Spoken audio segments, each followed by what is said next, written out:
बिस्मिल्लाहिर्रहमानिर्रहीम। अस्सलाम वालेकुम स्टूडेंट्स, मेरा नाम इमरान अहमद है और मैं आपका कंप्यूटर साइंस का टीचर हूँ। स्टूडेंट्स, आज हम अपनी क्लास 10 का टेस्ट पेपर नंबर जो 3 है उसका सोल्यूशन देखेंगे। स्टूडेंट्स, इसके अंदर जो सिलेबस इंक्लूड है वो इनफैक्ट हमारी क्लास 10 की कंप्लीट बुक शामिल है। तो आइए स्टूडेंट्स फिर आज के टेस्ट पेपर का सोल्यूशन फॉर्मली देखते हैं।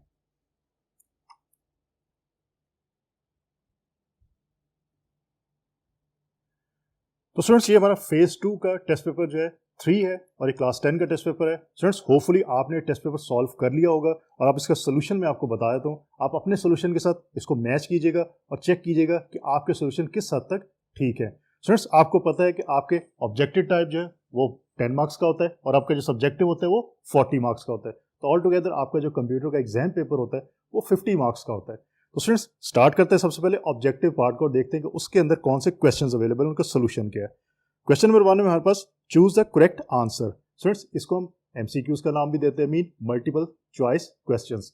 कि आपके पास एक स्टेटमेंट अवेलेबल है, उस स्टेटमेंट के अगेंस्ट आपके पास कुछ ऑप्शंस अवेलेबल होती हैं। उन ऑप्शंस को आपने देखना है और उसमें से ये चेक करना है कि बेस्ट ऑप्शन कौन सी हो सकती है आंसर के लिए। तो ये आइडेंटिफिकेशन जो आपने करनी होती है इस केस के अंदर।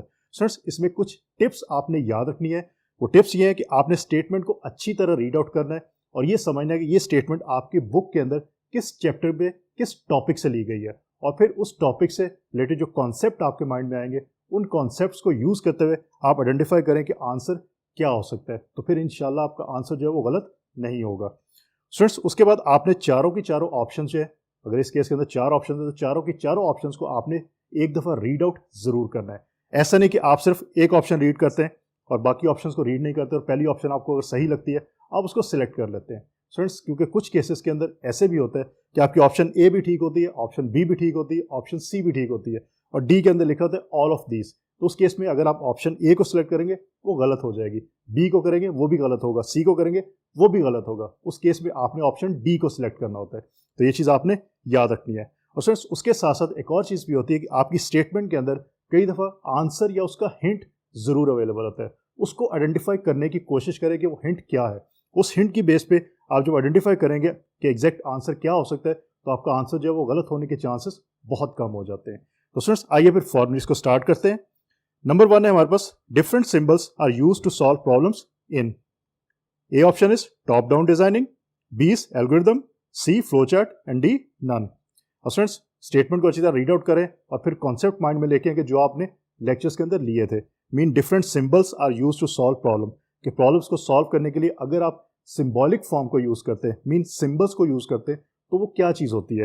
वो आपकी टॉप डाउन डिजाइनिंग होती है, वो एल्गोरिथम है या फ्लो चार्ट है या इनमें से कोई भी आंसर नहीं है। तो स्टूडेंट्स, आपको याद होना चाहिए कि यहाँ सिंबल्स का वर्ड आया, इसका मतलब फ्लो चार्ट आपका यहाँ पे आंसर होगा। तो इस केस में ऑप्शन सी आपका जो वो सही आंसर है। नंबर 2 की बात करते हैं। Problem is decomposed in. Option A is top down designing, B algorithm, C flow chart, D none. और स्टूडेंट्स, प्रॉब्लम को डीकम्पोज किस में किया जाता है? In fact option A top down designing के अंदर हम प्रॉब्लम को डीकम्पोज करते हैं। तो इस केस में आपका जो एग्जैक्ट आंसर है वो ऑप्शन ए है। नंबर 3 की बात करते हैं। In BASIC line number is in the range from 0 to dash. और स्टूडेंट्स, याद रखिएगा अच्छी तरह आपने क्वेश्चन को रीड आउट करना और समझना है, क्योंकि कई दफ़ा स्टूडेंट्स क्वेश्चन को समझने में गलती कर जाते हैं और फिर आंसर भी गलत आइडेंटिफाई कर लेते हैं। तो क्वेश्चन आपने अच्छी तरह रीड आउट करना है। अगर आपको एक दफ़ा समझ नहीं आता उसको दूसरी दफ़ा पढ़े, तीसरी दफ़ा पढ़े या चौथी दफ़ा पढ़े, लेकिन जब तक आपको क्वेश्चन अच्छी तरह समझ नहीं आता आप उसका आंसर आइडेंटिफाई नहीं कीजिएगा। सो नंबर 3 है in BASIC line number is in the range from 0 to dash. Option A is 40, B 63, C 255, D 65529। तो याद रखिएगा ये जो रेंज है 0 से लेके 65529 तक होती है। तो ये चीज आपको याद होनी चाहिए। नंबर 4 की बात करते हैं। Which statement is used to explain different steps of a program. Option A is REM, या इसको रिमार्क्स भी हम कहते हैं। Option B is left, C length या एलईएन भी इसको कहते हैं। Option D is all. तो स्टूडेंट्स, याद रखिएगा कि which statement is used to explain different steps of a program. आपका option A remarks mean REM की स्टेटमेंट ये काम करती है। नंबर 5 की बात करते हैं। Which structure is used to make decisions. और स्टूडेंट्स, यहाँ पे हिंट है डिसीजन का, तो देखिएगा कि डिसीजन किससे रिलेट कर रहा है आपके आंसर्स में से। Option A is selection, B sequence, C loop, D all. तो याद रखिएगा और आपको ऑलरेडी याद भी होना चाहिए कि डिसीजन जो है वो सिलेक्शन स्ट्रक्चर के अंदर आता है। तो इसका मतलब ऑप्शन ए सिलेक्शन जो है वो आपका इस केस में एग्जैक्ट आंसर होगा। नंबर 6 की बात करते हैं, which array is used double subscript. अब स्टूडेंट्स अगेन इसके अंदर आपको जो हिंट मिल रहा है मीन डबल का।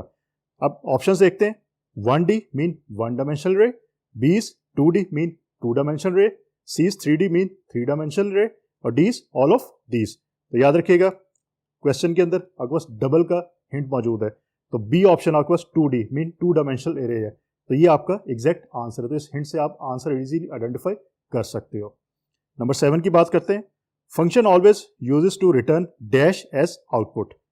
Option A is expression, B arguments, C name, D single value. तो याद रखिएगा फंक्शन आपके जो रिटर्न क्या करते हैं एज ए आउटपुट, वो सिंगल वैल्यू को रिटर्न करते हैं। तो ऑप्शन डी इस केस में आपका जो एग्जैक्ट आंसर होगा। नंबर 8 की बात करते हैं, प्रोग्राम्स और modules are used to perform specific task dash times.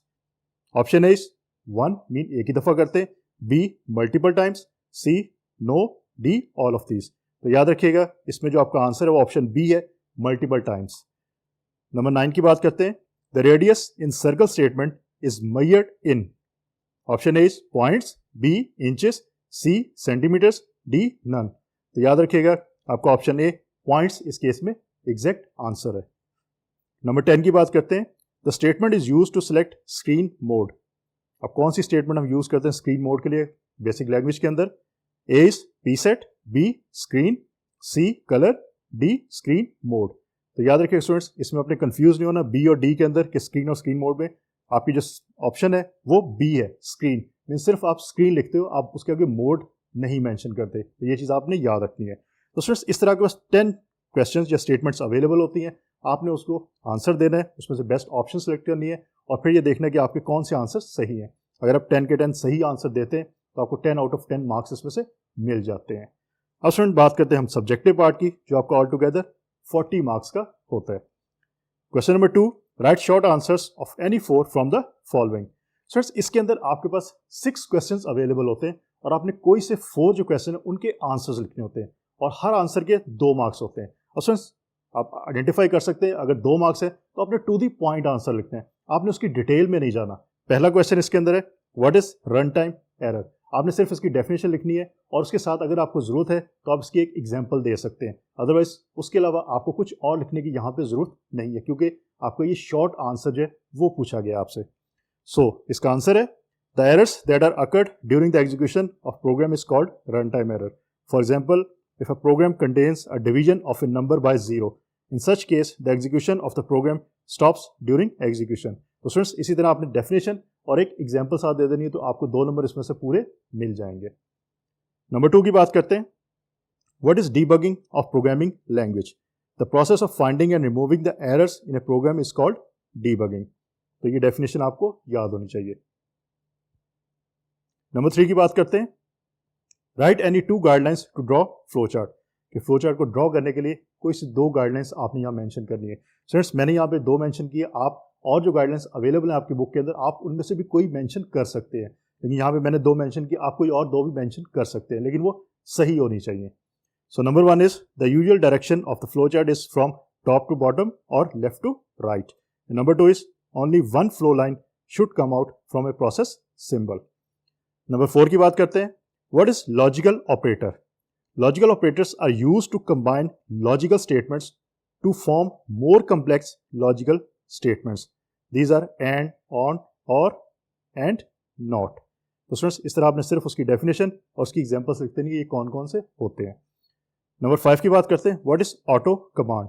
Auto command is used to generate line number automatically. उसका सेंटेक्स है, सिर्फ आप ऑटो लिख देते हैं जिस तरह आपको लिखा हुआ नजर आ रहा है। नंबर 6 की बात करते हैं, define print using statement. This command is used to print the numbers and strings in a specified format. इसका सेंटेक्स लिखते हैं आप, प्रिंट यूजिंग स्ट्रिंग एक्सप्रेशंस और फिर लिस्ट ऑफ एक्सप्रेशंस आप मेंशन कर सकते हैं। तो स्टूडेंट्स इस तरह आपने टू द पॉइंट आंसर लिखना है, उसके साथ एक एग्जांपल आप दे देंगे तो आपको इसमें से पूरे नंबर मिल जाएंगे। और स्टूडेंट्स आपने गौर किया होगा कि आपको ज़्यादातर डेफिनेशंस पूछी गई हैं। अगर आपने शॉर्ट आंसर लिखना है या आपने डिस्क्रिप्शन लिखनी है आंसर की, आपको डेफिनेशंस की लाजमी ज़रूरत पड़ती है। तो आपकी बुक के अंदर जो डेफिनेशंस है उसको आपने अच्छी तरह याद करना है, तभी आप अच्छे नंबर ले सकते हो। क्योंकि अगर शॉर्ट का आंसर है तो फिर तो डेफिनेटली आपने डेफिनेशन लिखनी ही है, लेकिन अगर आपका डिटेल आंसर मांगा गया आपसे तो फिर आपने डेफिनेशन लिखेंगे, उसके बाद उसकी आप डिटेल लिखेंगे। डेफिनेशन अगर आपको नहीं आती तो फिर आप उसकी डिटेल भी नहीं लिख पाएंगे, तो इसलिए डेफिनेशंस आपने अच्छी तरह याद रखनी है। क्वेश्चन नंबर 3 की बात करते हैं। Right short answers of any 4 from the following. Again इसके अंदर भी आपका 6 क्वेश्चन अवेलेबल है और आपने कोई से 4 जो क्वेश्चन है उनके आंसर लिखने हैं और हर क्वेश्चन जो है उसके आंसर के 2 मार्क्स हैं। तो अगेन शॉर्ट आंसर देना है, आपने टू द पॉइंट आंसर देना है, आपने डिटेल में आंसर नहीं देना। So number 1 is what is if then statement. The if then is decision making statement. It is used to execute or to ignore certain statements of the program on conditional basis. This statement tests the given condition. If the given condition is true, then statements following the if then structure is executed, otherwise it is ignored. इसका syntax है if, उसके बाद आप कोई expression देते हैं और फिर then लिखते हैं और फिर आप statements mention करते हैं। तो इस तरह आप पूरे नंबर 2 ले सकते हैं अगर आप इतना आंसर लिखेंगे तो। नंबर 2 की बात करते हैं। What is control structure? The statement that are used to control the flow of execution in a program are called control structure. There are 3 types of control structures. These are sequence structure, selection structure and loop structure. तो students again to the point आपने answer लिखना है तो फिर आप 2 number easily ले सकते हैं। नंबर 3 की बात करते हैं। What is selection structure? A selection structure chooses which alternative program statements to execute. In GW Basic, we have if then and if then else statements to implement selection structure. Number 4 की बात करते हैं। What is matrix array? अब students याद करना है आपने कि आपने एरे जो बुक के अंदर किस चैप्टर के अंदर पढ़ा था, फिर उसके कॉन्सेप्ट को माइंड में लेके आए तो फिर आंसर लिखेंगे तो आपका आंसर इंशाल्लाह गलत नहीं होगा। So what is matrix array? The 2 dimensional array consist of rows and columns. It is also known as table or matrix. 2 dimensional array is also defined as array of 1 dimensional arrays. Number 5 की बात करते हैं। What is vector array?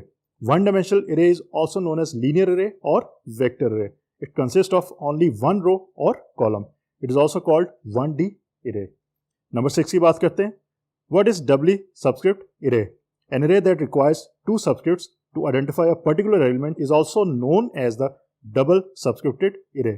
For example, if A is a 2-dimensional array having 4 rows and 3 columns, its first element is A bracket के अंदर 0,0 and the last element is A bracket के अंदर 3,2. So the general syntax to declare 2-dimensional array is, syntax क्या है? Line number आप देते हैं, फिर dim आपको पता है शॉर्ट फॉर्म किसकी है? डायमेंशन की। तो dim array वेरिएबल नाम होता है और फिर रो और कॉलम को आप आइडेंटिफाई करते हैं यहाँ पे। तो स्टूडेंट्स इसके अंदर भी आपने 6 में से 4 क्वेश्चंस के आंसर देने हैं और वही आंसर आप दें जो आपको अच्छी तरह आते हैं। ऐसा कोई क्वेश्चन है उसका आंसर ना दें जो आपको अच्छी तरह नहीं आता, और टू द पॉइंट आपने आंसर लिखना है, एक एग्जाम्पल दें और डेफिनेशन लिखें और उससे ज़्यादा आपने इसके अंदर कुछ नहीं लिखना और फिर आपको 2 नंबर इजीली इसमें से मिल जाएंगे। क्वेश्चन नंबर 4 की बात करते हैं। Right short answers of any 4 from the following. Friends again इसके अंदर भी आपके पास 6 क्वेश्चन अवेलेबल हैं और आपने कोई से 4 जो क्वेश्चन है उनके आंसर लिखने हैं और हर आंसर के आपके 2 मार्क्स हैं। तो इसका मतलब है कि आपने अगेन इसके अंदर भी टू द पॉइंट आंसर लिखने हैं। आपने डेफिनेशन और एक एग्जाम्पल आप दे देंगे तो एनफ होगा आंसर, उससे ज़्यादा आपने आंसर इसके अंदर नहीं मेंशन करना। So number 1 is what is a standard function? These functions perform operations on their operands and return values. Basically, these are programs that have been written by developers of language and have been incorporated in it. These functions are known as built-in functions or standard functions or library functions or intrinsic functions. तो students ये चीज़ आपको अच्छी तरह याद होनी चाहिए और इसके डेफिनेशन भी आपको अच्छी तरह याद होनी चाहिए। नंबर 2 की बात करते हैं। Define ABS function. Answer is the purpose of ABS function is to return the absolute value of the expression x. जैसे कि the value without any sign. Mean format जो इसका सिंटैक्स है ABX और आगे जो भी वैल्यू आपने देनी है वो आप दे सकते हैं। तो इस तरह आप लिखेंगे 3 लाइनों का आंसर तो आपको इजीली जो पूरे नंबर मिल जाएंगे। नंबर 3 की बात करते हैं। What is INT function? Returns the lowest integer less than और equal to x. In case of whole numbers it returns the same number. इसका एक फॉर्मेट आप लिखेंगे INT और ब्रैकेट के अंदर आप जो भी वेरिएबल डिक्लेयर करना है x वो वेरिएबल डिक्लेयर आप इजीली कर सकते हैं। नंबर 4 की बात करते हैं। What is a circle statement? अब सर्कल स्टेटमेंट की आपने डेफिनेशन और उसके साथ साथ आपने उसका सेंटेंस लिखना है तो इसको आपको पूरे नंबर इसमें से मिल जाएंगे। So answer is the purpose of circle statement is to draw a circle ellipse on the screen during use of the graphics mode. और इसका सेंटेक्स है तो आपको यहाँ पे स्क्रीन में नजर भी आ रहा है। सर्कल है, फिर एक्स वाई, रेडियस, फिर कलर है, स्टार्ट, एंड और फिर एस्पेक्ट रेशियो आप मेंशन करते हैं। तो इस तरह आप पूरे नंबर इसमें से ले सकते हैं। स्टूडेंट्स याद रखिएगा सेंटेक्स जो आप लिखेंगे वो सेंटेक्स आपका एज इट इज़ ऐसे ही होना चाहिए जो यहाँ पे मेंशन है, क्योंकि अगर इसमें से कोई भी आप गलती करेंगे तो आपके नंबर जो माइनस हो जाएंगे। तो ये आपने अच्छी तरह याद रखना है कि सेंटेक्स क्या है। नंबर 5 की बात करते हैं। Define draw statement. The draw statement is used to draw lines and other shapes on the screen. It is valid only in graphic mode. Draw statement is used for the shape other than circular. Students, circle statement और draw statement के अंदर major difference है, ये भी याद रखिएगा आप कि आपके जो draw statement है उसके अंदर आप तमाम शेप्स जो या लाइंस आप जो ड्रॉ कर सकते हैं, लेकिन अदर देन सर्कुलर शेप्स अगर आपने करनी फिर सर्कल स्टेटमेंट को आप यूज करते हो।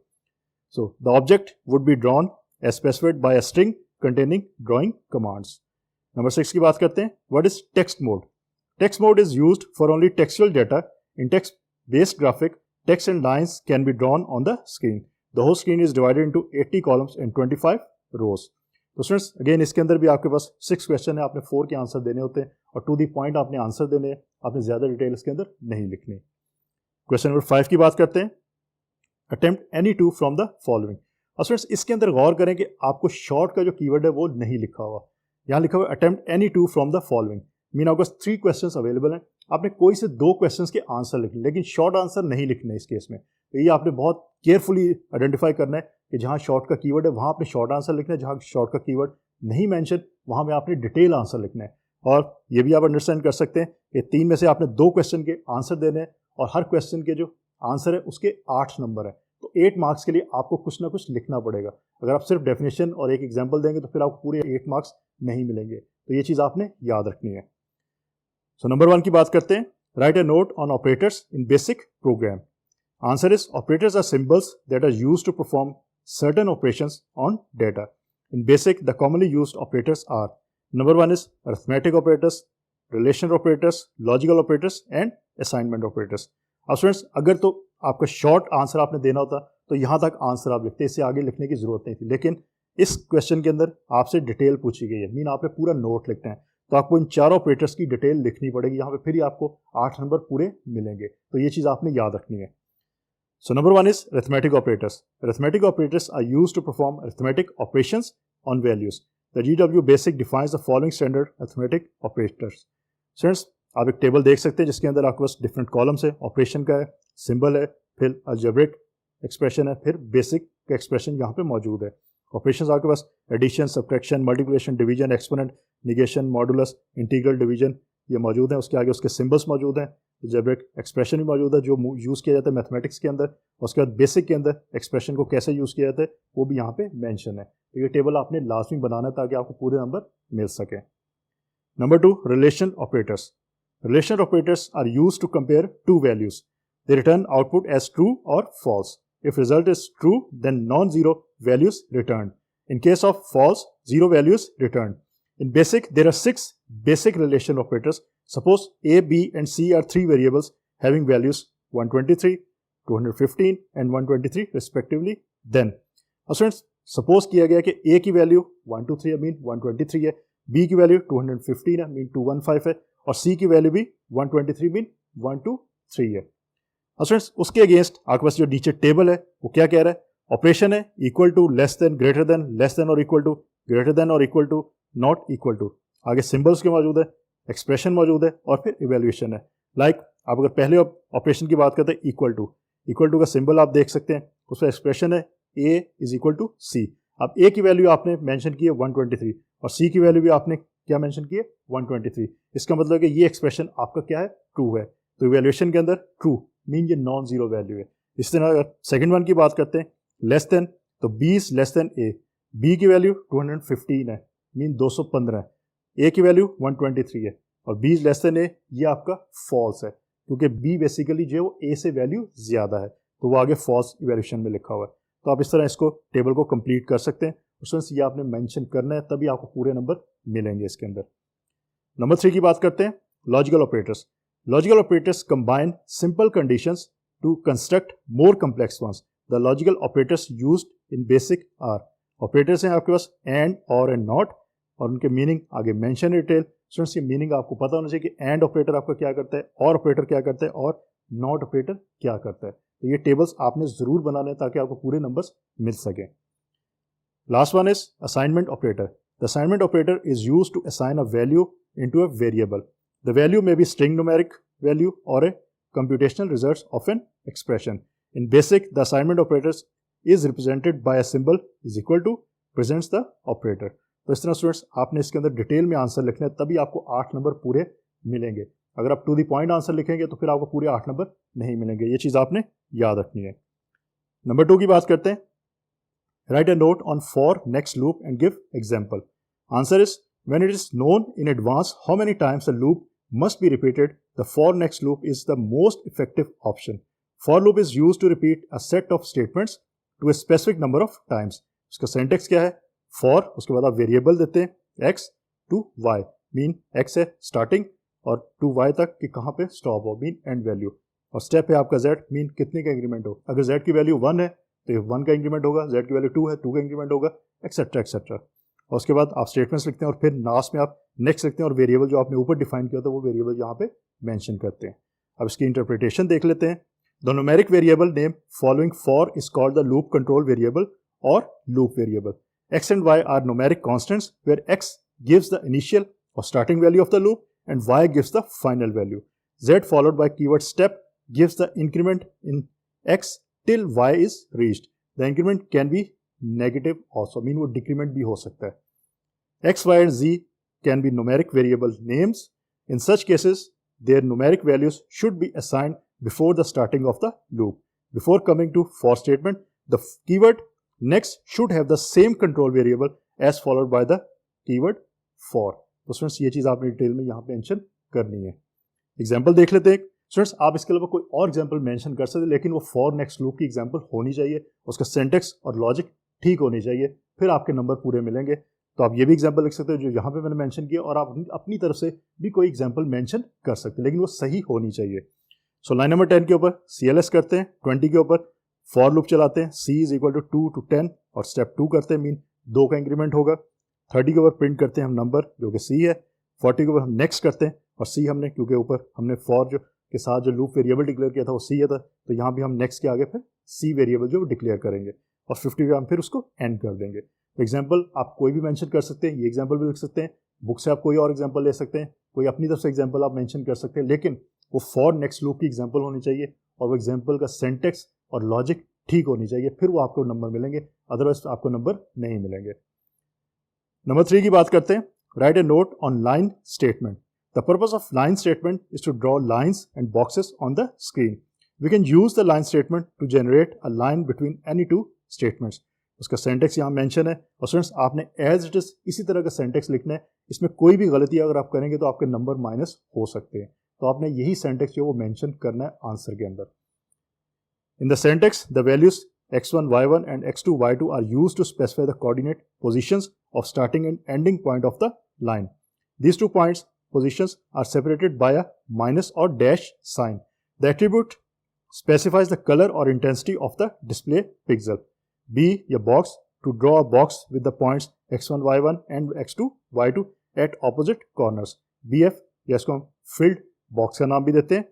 To draw a box as B and fills in the interior with points. The style is a 16-bit integer mask used when putting down pixels on the screen. This is called line styling. Style can one of 0, 1, 2, 3, 4 and 5. So style के लिए हम numbers को mention करते हैं, हम कोई वहाँ पे words नहीं लिखते, तो ये चीज़ आपने याद रखनी है. It is used for normal lines and boxes but invalid for filled boxes. The simplest form of line is the following. Line dash x2 y2.